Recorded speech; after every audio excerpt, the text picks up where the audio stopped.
Oke, Assalamualaikum warahmatullahi wabarakatuh. Untuk kali ini kita akan bahas tentang ide usaha. Jadi ketika kita bicara masalah kewirausahaan, tentunya apa namanya kita harus berpikir ide usaha. Ide itu banyak sekali, cuma nanti kita yang paling sesuai dengan apa yang kita mau, kemudian ketika nanti kita dilaksanakan itu ada kenyamanan di dalamnya, itu yang terpenting ya.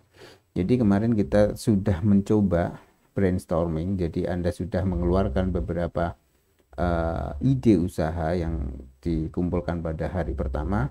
Tentunya kita dalam mengeluarkan satu ide itu harus punya alasan-alasan yang kuat ya, yang bisa kita jadikan referensi bahwa ide saya adalah ide yang terbaik gitu ya.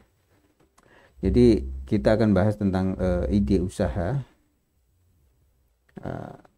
Yang pertama adalah Anda harus ketika menentukan satu usaha ya, Anda harus menimbang-nimbang apakah usaha saya cocok ataukah tidak ya. Kemudian apakah usaha saya ini bisa bertahan ataukah tidak ya.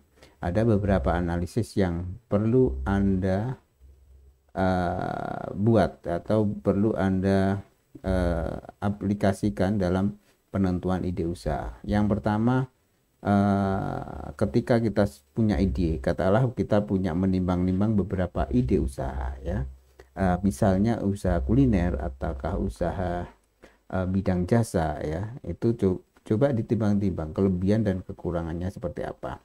Atau kuliner lebih spesifik, misalnya saya suka kuliner, tapi kuliner apa yang harus saya jadikan bisnis, misalnya di bidang kafe misalnya, atau yang kedua yang siap saji dan seterusnya ya. Misalnya kafe dan siap saji itu keunggulannya dan kelebihannya apa, itu diuraikan dalam analisis pros con ya, analisis pros con. Nah, analisis pros con ini adalah analisis yang positif dan negatif. Nah, di situ nanti Anda tinggal aspek positifnya apa ya. Ketika misalnya ini contohnya adalah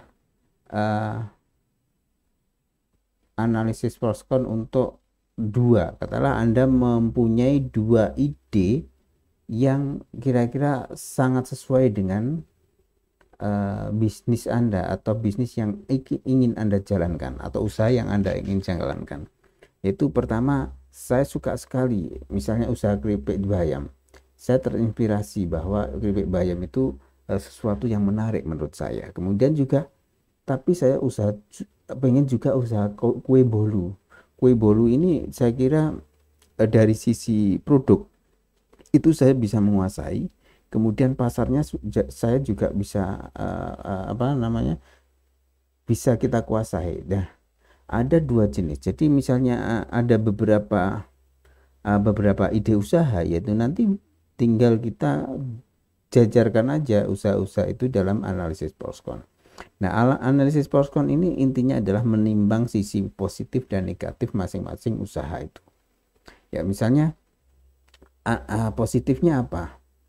Ketika ada sekitar ada sekitar beberapa item, misalnya di situ terserah nanti itemnya apa. Misalnya keripik bayam ya. Saya bandingkan dengan usaha kue bolu. Keripik bayam aspek positifnya 7 itu apa saja disebutkan. Misalnya bahan bakunya melimpah, kemudian saingannya sangat sedikit, kemudian harganya bisa terjangkau, banyak disukai oleh anak-anak dan dan di segala umur, misalnya bisa kita jadikan oleh-oleh, kemudian produknya unik dan seterusnya. Sisi negatifnya misalnya rentang terhadap pengiriman, kemudian juga bahan bakunya mungkin tidak terlalu banyak dan harus butuh supplier yang banyak, sehingga rentan terhadap produksi yang terputus. Ini misalnya ya, itu analisis positif dan negatifnya. Nah, kemudian setelah kita mengelis apa-apa yang menjadi aspek positif ya, dan apa yang menjadi aspek negatif, kita keluarkan asumsi-asumsi kita tuangkan dalam aspek positifnya apa satu sebanyak-banyaknya, kemudian aspek negatif yang menjadi kekhawatiran Anda ketika berbisnis itu nanti kita jajarkan. Nah, itu nanti akan muncul angka ketika Anda mengeluarkan ide itu, misalnya aspek positifnya 7, kemudian aspek negatifnya 5, kemudian ada selisih 2, jadi 7 kurangi 5. Nah, itu untuk keripik bayam. Nah, kemudian dibandingkan lagi dengan usaha yang lain. Misalnya di sini usaha kue bolu. Setelah Anda list beberapa aspek positifnya kue bolu ya, itu ada 6 ternyata, Swiss mentok ada 6, kemudian aspek negatifnya ada 5. Ternyata banyak juga aspek negatifnya. Nah, kemudian Anda kurangkan, sederhana aja sebenarnya ini ya. Aspek positif dikurangi aspek negatif. Untuk usaha kue bolu ternyata selisihnya 1, berarti banyak aspek positifnya dan selisihnya cuma 1. Nah, dari dua produk ini bisa kita simpulkan bahwa kita bisa mengeluarkan ide-ide, kita bisa mengeluarkan argumentasi tentang keripik bayam ini ternyata lebih banyak daripada keripik bolu dengan selisih 2:1. Artinya ketika memilih 2 ide usaha itu nanti selisih yang terbesar katakanlah selisih antara positif dan negatif itu yang kita jadikan ide. Jadi saya memilih nih usaha keripik bayam, salah satu ide usaha untuk Poskon ya. Kemudian yang kedua,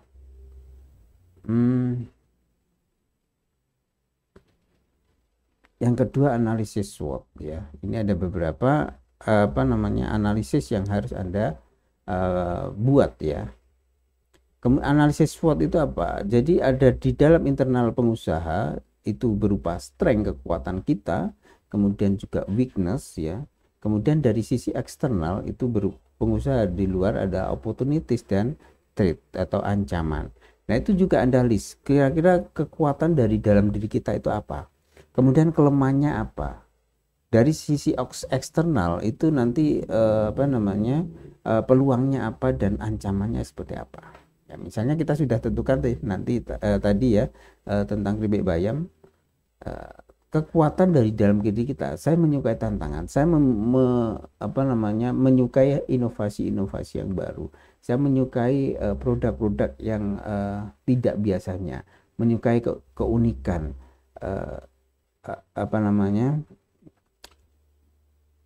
kearifan lokal misalnya. Nah, karena keripik bayam ini di daerah saya banyak sekali, sehingga saya ingin punya satu usaha dan jadi kita menyukai tantangan.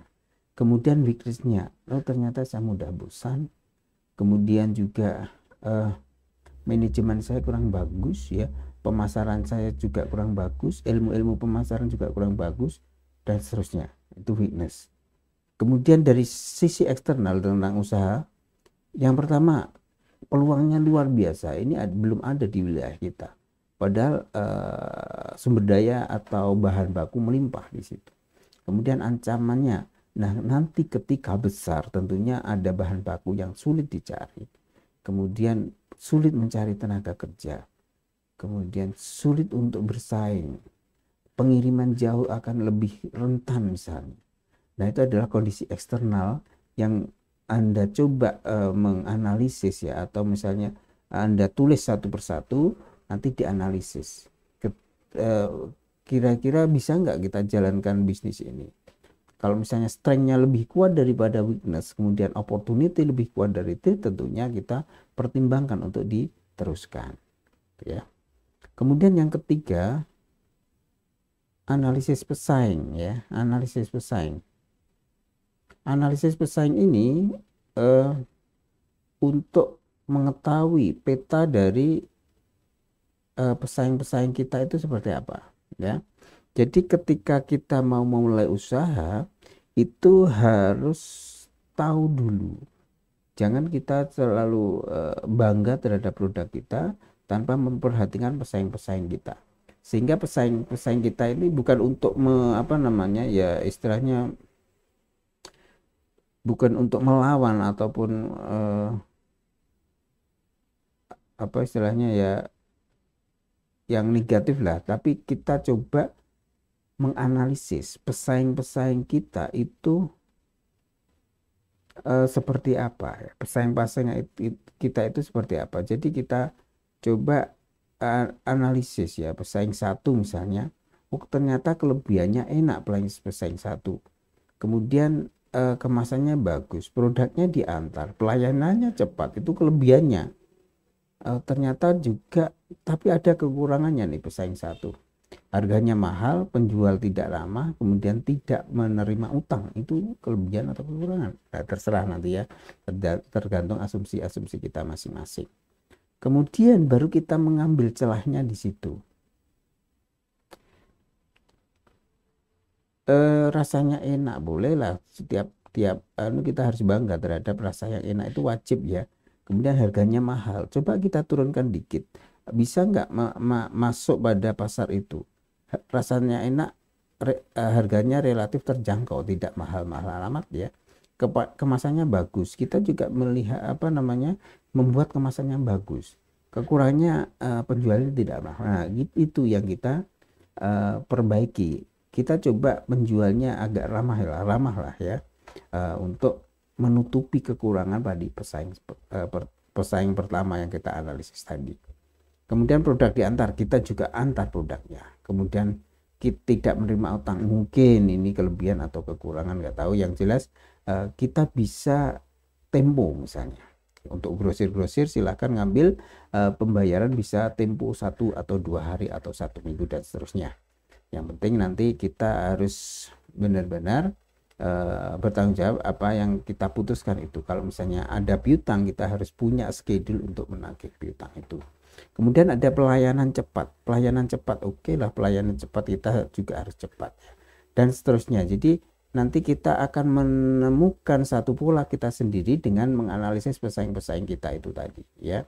Kita mengetahui kelebihan-kelebihan pesaing, kita mengetahui kekurangan-kekurangan pesaing, dan kita punya cara sendiri untuk menyuguhkan produk kita kepada customer ya. Ini analisis pesaing. Jadi ada 3 analisis ketika kita memulai usaha, minimal ada 3 analisis yang harus Anda buat ya, harus Anda buat. Yang pertama adalah analisis pros con atau positif negatif, yang kedua analisis SWOT, yang ketiga analisis pesaing, yang ketiga itu aja ya, seperti itu. Nah, itu adalah bagaimana kita memulai satu usaha ya, memulai satu usaha. Kemudian bagaimana kita menentukan usaha itu supaya nanti kedepannya kita tahu kelebihan dari produk kita, kemudian strategi penjualan, strategi produksi itu bisa kita kuasai. Oke, dari itu yang bisa saya sampaikan untuk hari ini ya. Yang tugasnya adalah yang pertama menentukan jenis usahanya, yang kedua menganalisis pros con-nya.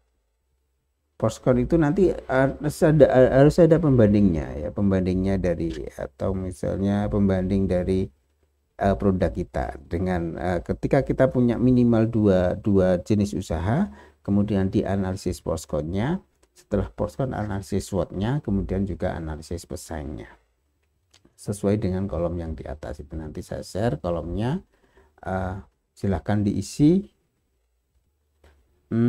sesuai dengan produknya masing-masing ya. Itu untuk pertemuan kali ini kita coba untuk membuat satu jenis usaha, kemudian menganalisisnya, kemudian juga analisis pros con, SWOT, dan pesaingnya. Kemudian kita baru mantap di situ karena ada beberapa pertimbangan-pertimbangan yang bisa kita lakukan untuk menentukan satu jenis usaha itu ya. Silahkan dikerjakan ya, soalnya saya kirim segera. Kemudian untuk formnya nanti saya kirim juga. Dari saya itu aja. Assalamualaikum warahmatullahi wabarakatuh.